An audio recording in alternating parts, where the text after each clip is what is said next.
We got a full couch this morning, a full panel to talk about the controversy. Media coach and liberal commentator T.J. Walker, who writes for Forbes magazine with us. Fox News radio host Todd Starnes, he's a conservative commentator. And political analyst Basil Smikle, a regular here on Good Day New York. We got everybody here. Good to be here.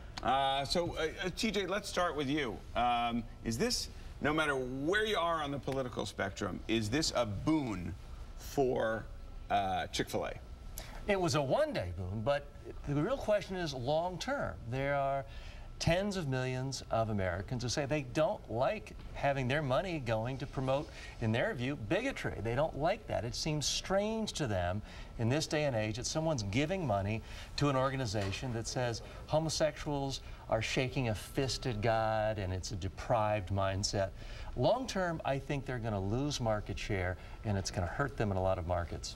Given that Chick-fil-A is typically a southern chain where people may feel differently than perhaps Northeasterners on the issue of gay marriage, could this have been any kind of genius publicity stunt by Kathy? Absolutely not. Look, I don't know why gays and lesbians have a problem with plump, juicy chicken breasts.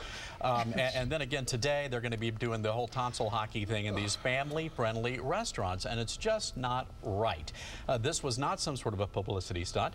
These were the personal values of this owner of this company, values that are shared by a majority of the Americans based on the votes on gay marriage, and also the values that President Obama himself had just a few months ago until he evolved on the issue of gay marriage.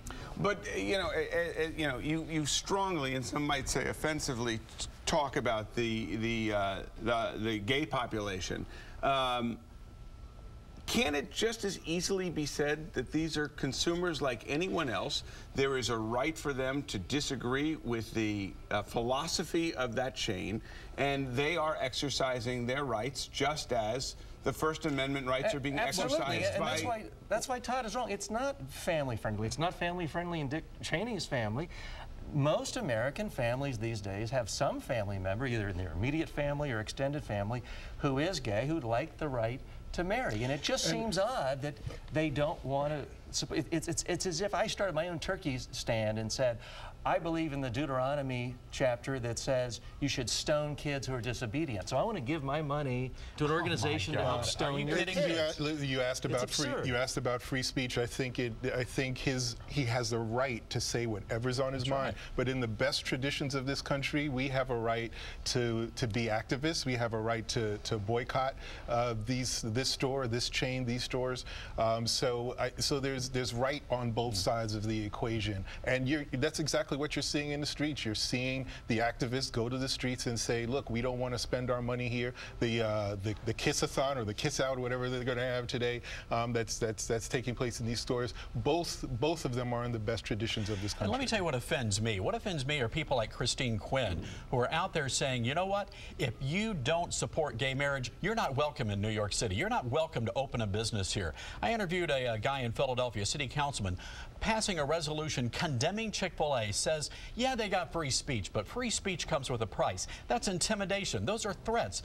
This is the United States of America. If you want to open a restaurant and you support gay marriage, that's great. If you open one and you don't, that's great too. And yet all the people who are so in favor of the First Amendment rights for this chicken company, they were the first ones to say, no, we can't have a mosque near 9/11. So I'm a little confused about... Okay, we've gone from Muslims to chickens here. That's kind of a big jump. First Amendment issues are the same. Had never heard of Chick-fil-A. Right.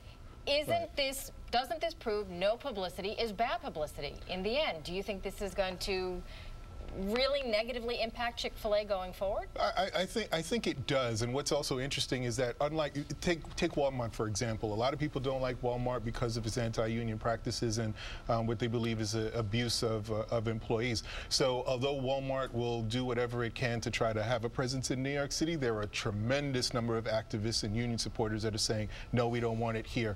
The same thing is going to happen with Chick-fil-A. They don't have a real presence here in the Northeast. And to be honest, after this, I could see where, in the same way that people are rallying against Walmart, they're going to do the same thing against Chick-fil-A. And again, this is what our country does. Let me ask each of you this. Regardless of where you or any person stands on this issue, in a word, does Chick-fil-A have the right to apply for permits and do business in any state which it is legally entitled to, including Boston, where Thomas Menino is the mayor, or New York, where Bloomberg has had a yes, separate and any opinion. political authority who has a bully pulpit should speak out against them and condemn them for promoting bigotry. They absolutely have a right, and lawmakers who think otherwise, they ought to be kicked out of office. Yes, they have the right, but we have the right to protest against them. Gentlemen, we're going to have to leave it there. Thank you so much for joining us this morning. A spirited debate, strong thoughts on both sides of the equation, and we'll watch it play out, and we'll see how the numbers at the cash registers wind up at Chick-fil-A. In the meantime, let's go to Washington.